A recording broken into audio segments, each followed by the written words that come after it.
বা 12,000 করে টাকা দেওয়ার একটা কথা বলা হয়েছিল।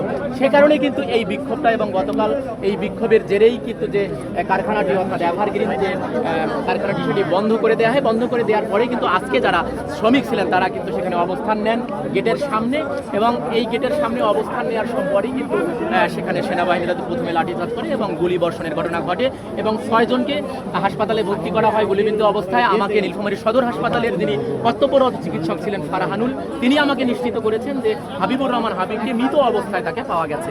এরপরেই কিন্তু সিনসিনারিও এরকম হচ্ছে এবং আমি নীলফামারী ডিসির সাথে আমার কথা হয়েছে, তিনি যেটি বলছেন যে কারখানা কর্তৃপক্ষ, ব্যবসা কর্তৃপক্ষ সমস্ত দাবি দাবা তারা মেনে নিয়েছেন এবং সে কারণে 3টার সময় কিন্তু একটা আমরা সিনারিও দেখেছি যে এখান থেকে রাস্তা থেকে সরে গিয়েছিলেন যারা আন্দোলনকারীরা ছিলেন, কিন্তু এখন আবারও তারা লাশ নিয়ে এসেছেন। এখন পরবর্তীতে আসলে কি হয় সেটি আমরা আপনাদেরকে পরে জানাতে পারবো। বৃষ্টি